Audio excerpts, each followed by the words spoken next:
امریکہ اور اسرائیل مذاکرات ناکام ہونے کی صورت میں ایران پر ایک بہت بڑا حملہ کرنے کی پلاننگ کر چکے ہیں۔ اس کی تیاری مکمل کی جا چکی ہے، اس کو بہت زیادہ ڈسکس بھی کیا جا چکا ہے اعلیٰ سطح کی میٹنگز میں، اور اس بار ان کی پلاننگ یہ ہے کہ ایک بڑا مؤثر اور مختصر ترین حملہ کیا جائے گا ایران پہ، اور اس میں گراؤنڈ فورسز بھی اتاری جائیں گی، زمین پر فوج اتاری جائے گی اور ایران کی فوج سے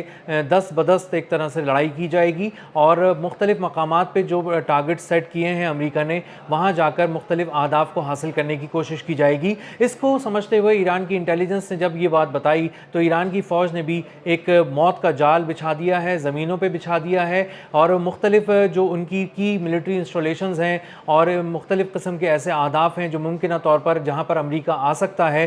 وہاں پر غیر معمولی قسم کے سیکیورٹی انتظامات کیے گئے ہیں، وہاں ڈرلز کی گئی ہیں، کمانڈوز کو تعینات کیا گیا ہے، ماہر نشانہ باز وہاں پر منگوائے گئے ہیں، اور بہت سی جنگی حکمت عملیاں ترتیب دی گئی ہیں جو لڑائی کے لیے بہت ہی مؤثر ثابت ہوں گی۔ میرا نام اظہر علی خان ہے اور آپ دیکھ رہے ہیں آج کی بات۔ ایران نے ایک بہت ہی کمپریہنسو قسم کی ملٹری اسٹریٹجی بنائی ہے اس صورت میں جب گراؤنڈ انویژن کی جائے گی، زمین پر امریکہ اپنی اور اسرائیل اپنی فوج اتارے گا اور دس بدس لڑائی ہوگی امریکہ اسرائیل اور ایران کی افواج کے درمیان، اور امریکہ اور اسرائیل کوشش کریں گے کہ وہ اپنے بہترین کمانڈوز جو ہیں، جو ان کی سیلز ہوتے ہیں، ان کو اتارے اور وہاں پر مختلف قسم کے اہداف حاصل کریں۔ اس کے لیے ایران نے جو تیاری کی ہے وہ بہت ہی شاندار ہے۔ ایران نے اس کو کئی حصوں میں تقسیم کر دیا ہے۔ سب سے پہلے ایران نے یہ کیا ہے کہ انہوں نے ایسی مشین گنیں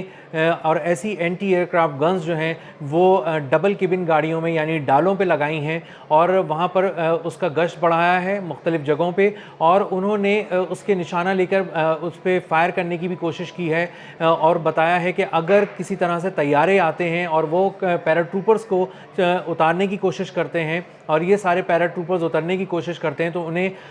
فضا میں ہی کیسے ہلاک کر دیا جائے گا، کیسے نشانہ بنایا جائے گا، اور ان طیاروں پہ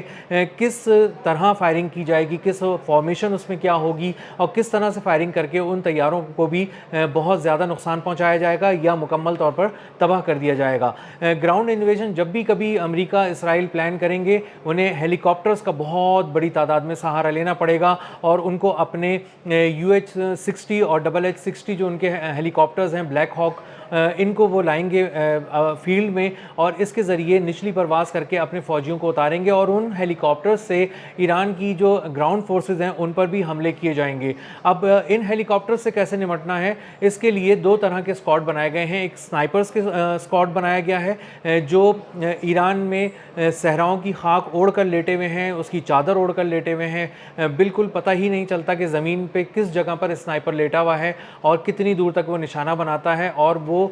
کافی طویل فاصلے تک اپنے اہداف کو بہت ہی ٹھیک نشانہ لگانے کی کئی بار پریکٹس کر چکے ہیں۔ وہ ماہر نشانہ باز ہیں، اور انہیں ابھی سے ہی تعینات کر دیا گیا ہے کہ جیسے ہی کوئی ہیلی کاپٹر نچلی سطح پر پرواز کرے اس میں بیٹھے فوجیوں کو نشانہ بنایا جائے اور ان کو ہوا میں معلق ہونے کا یا اترنے کا دونوں صورتوں میں کسی طرح موقع نہ دیا جائے۔ اس کے ساتھ ساتھ جو ہیلی کاپٹرز زمین پر اتریں گے تھوڑی دیر کے لیے ہی صحیح، اور اب وہ مستقل سٹارٹ رکھے جائیں گے تاکہ فوراً ہی وہ دوبارہ اڑان بھر لیں، ان کو دوبارہ اڑان بھرنے کا موقع ایران کی فورسز نہیں دینا چاہتی۔ اسی لیے ایرانی پاسداران انقلاب نے FPV جو اس کے ڈرونز ہیں 8 کلو کے ڈرونز ہیں، اور اس میں 7 کلو تک بارودی مواد لگتا ہے، اور یہ بارودی مواد ایک ہیلی کاپٹر کو تباہ کرنے کے لیے کافی ہے۔ اس FPV ڈرون کے آپریٹرز جو بہت ہی ماہر ہیں، ان کو وہاں پر تعینات کیا گیا ہے کہ جیسے ہی کوئی ہیلی کاپٹر نچلی سطح پر پرواز کرے گا، بہت ہی نچلی سطح پر پرواز کرے گا، یا پھر آ کر کسی طرح لینڈ کرنے کی کوشش کرے گا، زمین کو چھونے کی کوشش کرے گا، چھوتے ہی اس پہ آسمان کی طرف سے ایک قیامت برس پڑے گی اور ایک قیامت برپا کر دی جائے گی، وہاں پہ حملہ کیا جائے گا اس ڈرون کے ذریعے، اور 8 کلو کے FPV ڈرون کے ذریعے اس ہیلی کاپٹر کو تباہ کر دیا جائے گا۔ اسی کے ساتھ ساتھ ایک موٹر سائیکل اسکواڈ بھی جو ہے وہ تیار کیا گیا ہے۔ یہ موٹر سائیکل اسکواڈ اس حوالے سے بہت زیادہ اہمیت کا حامل ہے اس پوری ملٹری فارمیشن کے اندر کہ یہ بہت ہی آگے تک جا سکتے ہیں، یہ بہت ہی تیز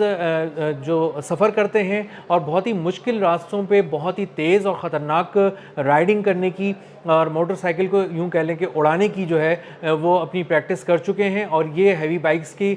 جو ایک فارم ہوتی ہے جس کو ٹریل کہتے تھے، اس پہ یہ آئیں گے اور آ کے تیزی سے حملہ کریں گے، اور یہ چلتی ہوئی جو موٹر سائیکل ہے، موٹر بائک، اس پہ یہ راکٹ داغنے کی ان کی صلاحیت جو ہے وہ بہت ہی غیر معمولی طور پہ حیران کن ہے، اور یہ چلتی موٹر سائیکل سے جب راکٹ داغتے ہیں تو وہ بالکل ٹھیک نشانے پہ لگتا ہے۔ اب اس میں ہوگا یہ کہ جب یہ موٹر سائیکل کا اسکواڈ، جو ان کا ڈیتھ اسکواڈ ہے، یہ جب آگے آئے گا تو یہ جو گراؤنڈ فورسز ہیں اس کے بہت قریب آ کے حملہ کرے گا، اسی لیے یہ بہت زیادہ ایکوریسی بھی اس کے حملوں میں ہوگی، اور اس سے بہت زیادہ نقصان بھی امریکہ اور اسرائیل کی فوج کو اٹھانا پڑے گا۔ اب انہوں نے یہ کیا ہے کہ یہاں پر ساتھ ساتھ جب ایف پی وی ڈرونز بھی ہوں گے، راکٹس بھی داغے جا رہے ہوں گے، اور یہ ساری چیزیں کی جا رہی ہوں گی، وہاں پر ہیوی آرٹلری جو ہے اس کو بھی انہوں نے وہاں پہ ایکٹیو کیا ہے، اور بہت ساری ہیوی مشین گنز کے ساتھ مارٹرز بھی وہاں پہ لگائے گئے ہیں، اور ایسی ایک میدان تیار کیا گیا ہے کہ اگر کوئی آرمرڈ وہیکل، جو فولادی چادروں والی گاڑیاں ہوتی ہیں، ملٹری کی گاڑیاں جو اسی وقت آگے لائی جاتی ہیں، جن کو کوئی تباہ نہ کر سکے، آسانی سے گولیاں اور بارود ان پر اثر نہ کر سکے، تو ان کے لیے اسپیشل راکٹس وہاں پہ لگائے گئے ہیں۔ راکٹ لانچرز کے ذریعے خاص طور پہ ایسے راکٹس داغے جائیں گے جس سے وہ فولادی چادریں پھٹ جائیں گی اور وہ گاڑیاں مکمل طور پر تباہ ہو جائیں گی۔ اس میں کچھ ایسی جو بختربند گاڑیاں بھی ہیں، اور اگر ٹینک وہاں پر لائے جاتے ہیں تو ان کو کیسے تباہ کرنا ہے اس کی بھی پریکٹس کی گئی ہے۔ اس ساری ملٹری ڈرل کے اندر خاص بات یہ تھی کہ انہوں نے دو جنگی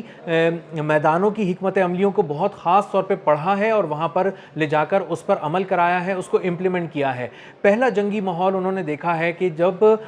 یوکرین اور رشیا کی وار ہوئی ہے، تو یوکرین اور رشیا کی جو جنگ ہوئی ہے، روس کی جنگ، اس میں انہوں نے دیکھا ہے کہ کس طرح یوکرین نے رشیا پہ وار کیے ہیں اور رشیا نے کس طرح یوکرین پہ حملے کیے ہیں۔ اس کو بہت ہی گہرائی میں جب اس کا مطالعہ کیا انہوں نے اور اپنے فوجیوں کو بتایا ہے، اپنے کمانڈوز کو سمجھایا ہے، تو وہ پورا ایک جنگی ماحول بنا کر اس کی پریکٹس کی گئی ہے، اور بتایا گیا ہے کہ کس طرح گھات لگا کر حملے کرنے ہیں، کس طرح کم سے کم وقت میں وہاں پہنچ کر کم سے کم فوجیوں کے ذریعے زیادہ سے زیادہ فوجیوں کو کس طرح نقصان پہنچانا ہے، اور اپنے فوجیوں کو بچا کے کس طرح واپس لانا ہے۔ اس سب کی ایران نے بہت ہی اچھی طرح پریکٹس کی ہے۔ اسی کے ساتھ ساتھ لبنان کا جو جنگی ماڈل ہے وہ بھی وہاں فالو کیا گیا ہے، اور دیکھا گیا ہے کہ کس طرح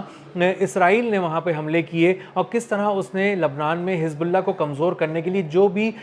تدبیریں استعمال کی ہیں جنگی، ان سب کا توڑ جو ہے وہ وہاں پر ڈسکس بھی کیا گیا ہے، اس کی ڈرل بھی کی گئی ہے، اس کی مشق بھی کی گئی ہے، اور اس کو ناکام کر کے دکھایا گیا ہے۔ اور اس میں خاص طور پہ کوشش کی گئی ہے کہ ایف پی وی ڈرونز جو ہیں، چھوٹے ڈرونز ہیں، یہ سادہ ڈرونز ہیں، ریڈیو سگنلز پہ کام کرتے ہیں یا پھر یہ آپٹک فائبر پہ کام کرتے ہیں، ان کو کوئی بڑا جو جدید ترین ملٹری سسٹم ہے یہ ڈیٹیکٹ ہی نہیں کر پاتا، ان کو پڑھ ہی نہیں پاتا، اور جب تک پتہ چلتا ہے کہ یہ سر پہ پہنچ چکے ہیں اس وقت تک تقریباً دھماکے کا وقت آ چکا ہوتا ہے، اور وہ ڈرون ان کے پاس پہنچ کے اپنے آپ کو تباہ کر لیتا ہے۔ اور جو انتہائی مہنگی ملٹی ملین ڈالر جو سرویلنس کی اور رڈار کی جو ساری ٹیکنالوجی ہے امریکہ اور اسرائیل کی، یہ لبنان میں ضائع ہو رہی ہے، ناکام ہو رہی ہے، کیونکہ وہاں پہ ایف پی وی ڈرونز کے ذریعے اس وقت آئرن ڈوم جو $100 ملین کا ایک ملٹی لیئر ڈیفنس سسٹم تھا، اس کو تباہ کر دیا گیا گزشتہ روز حزب اللہ کی جانب سے، اور اسی طرح کے حملے جو ہے وہ ایرانی فوج بھی اب امریکہ اور اسرائیل پہ کرے گی اگر اس کی گراؤنڈ فورسز اترتی ہیں۔ ایک واضح پیغام ہے، ایران کے صحراؤں سے پیغام ہے، ایران کے کمانڈوز، ماہر نشانہ باز اور اس کی ملٹری قیادت سب مل کر یہ پیغام دے رہے ہیں کہ ایران کی سرزمین بہت ہی مشکل میدان ثابت ہوگی، یہ ایک بار پھر اصفہان کی طرح امریکی طیاروں کا قبرستان بنے گی۔ $800 ملین کے طیارے تمہارے جس طرح اصفہان میں تباہ ہو گئے تھے، اسی طرح جب زمین پر جو اس کے بلیک ہاک ہیلی کاپٹرز ہیں وہ اتریں گے اور C-130 کے ذریعے اس کے پیرا ٹروپرز گرائے جائیں گے تو وہ ہوا میں ہی ہلاک کر دیے جائیں گے، اور زمین پر ایک ڈیتھ اسکواڈ جو موٹر سائیکل کے ذریعے حملہ کرنے کے لیے تیار بیٹھا ہے، سنائپرز جو ہیں وہ ریت اوڑھ کر اس وقت آرام سے لیٹے ہوئے ہیں اور دیکھ رہے ہیں کہ کس طرح دشمن ان کی سرزمین کی طرف آتا ہے اور قدم رکھتا ہے۔ جیسے ہی وہ قدم، ناپاک قدم ایران کی سرزمین پر آئیں گے، اس کی امریکی اور اسرائیلی فوج کی جانب سے وہ اڑا دیے جائیں گے، اور ان کی فوج کو ناقابل تلافی نقصان اٹھانا پڑے گا۔ اب تک کے لیے اتنا ہی، ملتے ہیں اگلے ولاگ میں کسی نئی خبر، نئے تجزیے اور نئے زاویے کے ساتھ۔ اللہ حافظ۔